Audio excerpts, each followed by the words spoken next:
I'll never forget the moment I walked into my daughter's room and saw her sobbing on her empty bed, surrounded by torn garbage bags. Her favorite unicorn sweater, the one she'd worn on her first day of school, the one she'd saved her allowance for, was gone. All of it was gone. And, standing in the doorway with a satisfied smile was my mother-in-law, Constance, holding a receipt from Neiman Marcus like it was a trophy. And quat, "Don't worry, darling, and quat," she said, her voice dripping with false sweetness. And quat, I replaced all those cheap rags with proper clothing. Now, little Magnolia can finally look like she belongs in this family. And quat. That was the day I decided enough was enough. This is the story of how my in-laws learned you don't mess with a mother's child, and how I made sure they'd never forget it.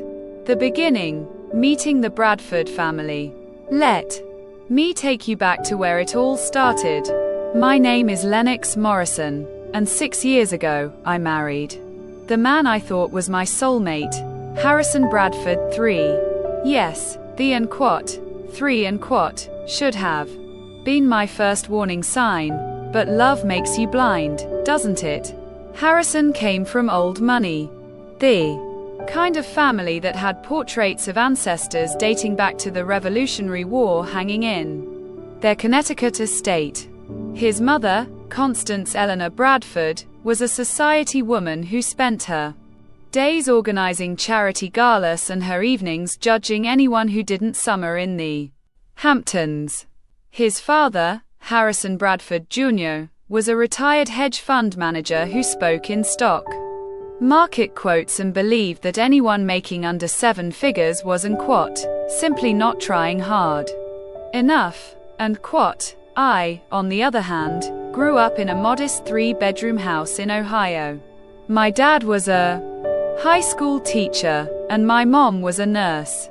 We didn't have much, but we had love, laughter, and values that money couldn't buy. I worked my way through college, earned my degree in social work, and met Harrison at a coffee shop where I was working part-time to pay off student loans. He said he loved my and quat, authenticity and quat, and my and quat, refreshing perspective on life, and quat. What he didn't mention was that his parents would spend the next decade trying to sand down every rough edge until I fit their mold of the perfect Bradford wife. The first signs of trouble. When Magnolia was born on March 15, 2016, I thought things might change. How could anyone not soften when looking into those beautiful hazel eyes? But if anything, Constance became worse. She criticized everything, the hospital I chose, and quat, not Cedar Sinai. How quaint and quat winking face the name we picked. And quat, Magnolia? That's a southern name, dear, and quat winking face even the way I held my own baby. And quat. You're supporting her head wrong, Lennox. Didn't they teach you anything at that state school? And quat winking face. For 8 years, I bit my tongue. I smiled through the condescending remarks. I nodded politely when Constance would and quat, gift and quat, me designer handbags I never asked for, then make passive-aggressive comments about how I and quat finally looked presentable and quat when I carried them. But I drew the line at Magnolia. My daughter was perfect. A smart, creative, funny little girl who loved art class, played soccer, and had a smile that could light up a room. She wore what she liked, comfortable clothes from Target, Old Navy, and her favorite local boutique that sold hand-painted t-shirts. Constance hated it. Every family gathering became a fashion intervention. And quat, Magnolia, sweetheart, wouldn't you rather wear this lovely cashmere sweater grandmother bought you instead of that cartoon character shirt? And quat, Lennox, dear, I've left some catalogs on your kitchen counter.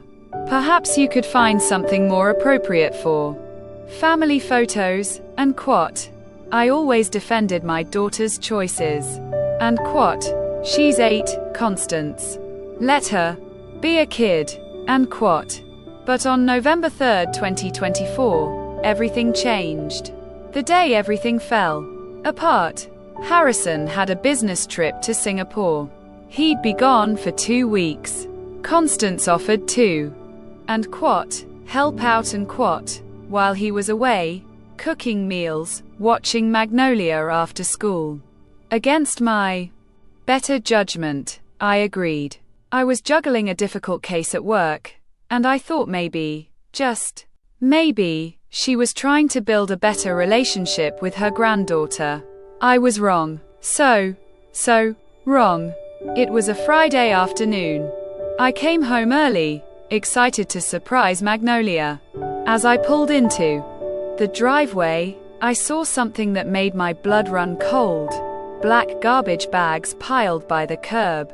At least 10 of them. I walked into the house, calling out for my daughter. That's when I heard the sobbing coming from upstairs. I took the stairs 2 at a time and burst into Magnolia's room. The scene is burned into my memory forever. Her closet was open and nearly empty, except for stiff designer dresses and uncomfortable-looking blazers still bearing price tags. The walls where she'd hung her favorite band posters were bare. Even her beloved collection of stuffed animals, the ones she'd been collecting since she was a toddler, were gone. And there was Magnolia, my beautiful, sweet girl, sitting in the middle of her floor, clutching the only thing she'd managed to hide, a ratty stuffed elephant named Peanut that her late grandfather, my father, had given her before he passed away. And quote, Mom, and quote, she choked out between sobs, and quote, Grandma said all my stuff was garbage. She said I looked like a charity case. She threw away Mr. Whiskers and my soccer jersey and my unicorn sweater and everything. And quote, I felt something inside me break, and then, just as quickly, it hardened into cold steel. That's when Constance appeared in the doorway, not a shred of remorse on her perfectly made-up face. And quote, oh, Lennox, you're home early. I was just helping poor Magnolia update her wardrobe. Those clothes were absolutely dreadful, stained, worn out, completely inappropriate for a Bradford. I've replaced everything with proper attire from Bergdorf's and Neiman Marcus. She should be thanking me. Really, I spent over $8,000, and quote, I looked at this woman, this cruel, heartless woman, and spoke with a calmness I didn't know I possessed. And quote, get out of my house, and quote. She laughed, actually laughed, and quote, excuse me, this house belongs to my son, and quote, this house belongs to me and my husband equally, and right now, I'm telling you to leave before I call the police and have you arrested for theft and breaking and entering, and quote. Her smile faltered, and quote, you wouldn't dare, and quote, try me, Constance. You have 60 seconds to get out, or I'm dialing 911, and quote. She left, but not before delivering one final barb, and quote, Harrison will hear about this. You'll regret threatening me, you ungrateful little, and quote. I slammed the door in her face and immediately called my husband. The husband's response, or lack thereof, and quote, she was just trying to help, Lennox. Can't you see that? Mom comes from a different generation. She doesn't understand that kids today wear whatever that stuff was. And quote, I stood in our bedroom, phone pressed to my ear, unable to believe what I was hearing. And quote, Harrison, she threw away our daughter's belongings. She traumatized Magnolia. Our little girl has been crying for 3 hours. Straight, and quat. I'm sure you're exaggerating. Mom said Magnolia seemed fine with it, and quat, fine with it. Harrison, she's devastated. And you're taking your mother's side, and quat. There was a long pause. Then, in that maddeningly reasonable tone he used when he was about to gaslight me, he said, and quat. Look, I'll talk to Mom about maybe going a bit overboard with the shopping, but honestly, Lennox, Magnolia's wardrobe was getting a bit threadbare. Maybe this is a blessing in disguise, and quat. That's when I realized the truth. My husband was just as much a part of the problem as his mother. He'd just been better at hiding it, and quat. Come home, Harrison. Right now, and quat. I can't. This deal is worth 20 million. And quat. Your family is falling apart, and you're worried about a deal, and quat. You're being hysterical. We'll talk when I get back next week. In the meantime, maybe you should apologize to my mother. She was just trying to bond with Magnolia. And quat. I hung up. I couldn't listen to another word. Planning the perfect revenge. That night, after Magnolia finally cried herself to sleep, I sat at my kitchen table with a glass of wine and made a decision. I was done being the nice daughter-in-law. Done being the doormat. The Bradfords valued appearances, status, and reputation above everything else. Fine. I'd hit them where it hurt most. Over the next few days, I put my plan into motion. First, I called a lawyer. Not just any lawyer, but Margaret Chen, the best family attorney in the state and someone who'd grown up working class like me. She understood exactly what I was dealing with. And quat. Lennox, and quat, she said after I explained everything. And quat. What your mother-in-law did is actually illegal. Destruction of property, emotional distress to a minor. We could pursue this. But I'm guessing you want something more effective, and quat.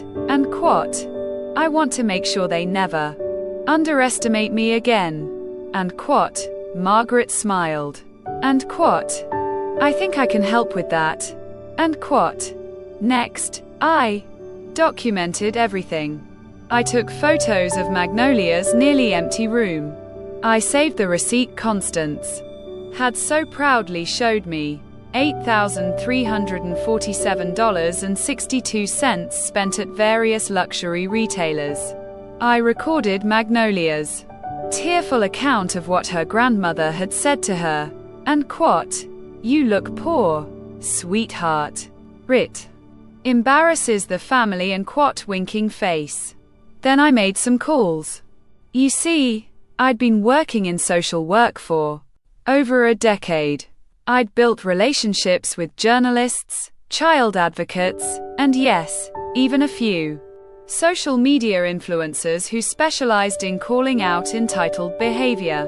One of them, Jasmine Walker, had over 2 million followers and a particular passion for exposing toxic family dynamics. But the real masterstroke, I remembered something Constance had mentioned at a dinner party. She was up for president of the Junior League chapter. The election was in 3 weeks, on November 28, 2024. Her entire social circle would be voting. Perfect. The execution. Phase 1. On November 10th, exactly 1 week after the incident, I shared my story. Not everywhere, just strategically. I posted a detailed account on a popular parenting forum, changing no names. I sent the full story, with documentation, to Jasmine Walker. And I made sure a few key members of Constance's social circle somehow stumbled upon these accounts. The response was nuclear. Within 24 hours. Jasmine's video about and quote, entitled Grandparents Who Throw Away Children's Belongings and quote, had gone viral. 1.5 million views. The comment section was brutal. And quote, this is child abuse. Someone call CPS on this woman. And quote, imagine being so classist that you traumatize your own granddaughter. And quote, I hope karma comes for this grandmother. What an absolute monster. And quote. The parenting forum thread exploded to 3,000 comments. Other parents shared their own horror stories about controlling in-laws, but mine remained the most shocking. And Constance's friends, the ones who prided themselves on their charity work and appearances of kindness, they started asking questions. Lots of questions. By November 12th, Constance was calling me non-stop. I didn't answer. Harrison called too, furious. And quote, what did you do, Lennox? My mother is getting death threats. People are recognizing her at the country club. And quote, I simply shared my experience as a mother. Is that a crime? And quote, take it down now. And quote, I can't control what other people post. Harrison, maybe your mother should have thought about consequences before she traumatized our daughter. And quote, this is blackmail. And quote, no, this is accountability, something your family has never experienced. And quote, the execution. Phase 2. But I wasn't done. Not even close. On November 18th, I invited Constance to lunch. Neutral ground, a nice restaurant downtown. To my surprise, she accepted. She probably thought she could intimidate me into silence. She arrived wearing Chanel and carrying a Birkin bag, looking like she was headed to a fashion show rather than a confrontation. She sat down across from me with icy composure. And quote, I assume you called this meeting to apologize. And quote, she said. I smiled. And quote, not quite. I wanted to give you a choice, Constance. And quote, I slid a folder across the table. Inside was a contract Margaret had drawn up.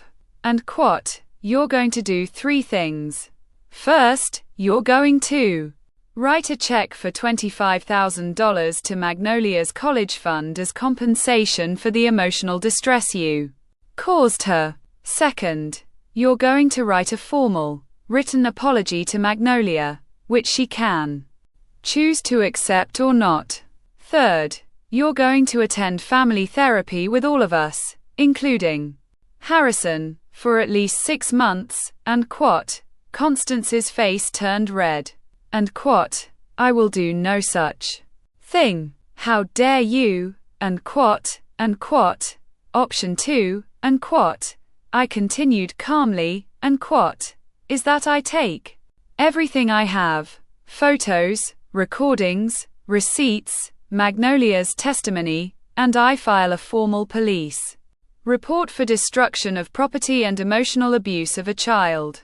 I'll also make sure every single person in your social circle knows exactly what kind of person you are. I'll give interviews. I'll go on podcasts. I'll make sure that when people Google Constance Bradford, the first thing they see is woman who made her granddaughter cry by throwing away her clothes because they looked cheap. And quote, her hand shook as she reached for her water glass. And quote, the Junior League votes in 10 days, Constance. What do you think happens to your chances when this story gets even bigger? And quote, she was silent for a long moment. Then, quietly, she asked, and quote, you'd really destroy me over some children's clothes? And quote, I leaned forward. And quote, you destroyed my daughters? sense of security and self-worth because of your selfish obsession with status. So yes, I absolutely would. The only difference between us is that I'm giving you a chance to make it right. You gave Magnolia no choice at all. And quote. The aftermath. On November 21, 2024, a check for $25,000 was deposited into Magnolia's college fund. A handwritten letter arrived 3 days later. Constance's apology. It was stiff and formal, but it was there. The real change, though, came from Harrison. When he finally came home, I sat him down and showed him everything. The videos, the comments, the legal documentation. I watched him realize that his mother's actions could have had serious legal consequences. That he'd dismissed his daughter's trauma. That he'd chosen his mother's feelings over his wife and child. And quote. I didn't know it was this bad, and quote. He said quietly. And quote. You didn't want to know. That's worse. And quote. We started therapy, individual and family. It wasn't easy. There were times I considered divorce. But slowly, Harrison began to change. He started setting boundaries with his parents. He apologized to Magnolia, got down on her level, and told her that her grandmother was wrong, that there was nothing cheap or embarrassing about her, that he loved her exactly as she was. It was a start. As for Constance, she lost the junior league election. The margin was significant. Afterward, she actually showed up at my door, alone, without Harrison Jr., without her usual armor of arrogance. And quote. I underestimated you, and quote. She said simply. And quote. Yes, you did, and quote. And quote. I want to be in Magnolia's life. I'll do the therapy. I'll do whatever you ask. Just, please, and quote. For the first time since I'd met her, Constance Bradford looked vulnerable, human. And quote. You broke my daughter's heart, and quote. I said, and quote. That's not something I can forgive overnight. But if you're serious about changing, we can start with supervised visits. And if you ever criticize her, her clothes, or anything else about her again, you will never see her again. Do you understand? And quote. She nodded. The resolution. It's been 3 weeks since everything happened. Magnolia is seeing a child therapist who specializes in family trauma. She's slowly rebuilding her confidence, though she still has nightmares sometimes about her things being thrown away. I took her shopping last weekend. Her choice of stores, her choice of clothes. We went to Target, Old Navy, and her beloved local boutique. She picked out a new unicorn sweater. They didn't have her exact one, but she said this one was en quote, even better en quote winking face. She got new posters for her walls.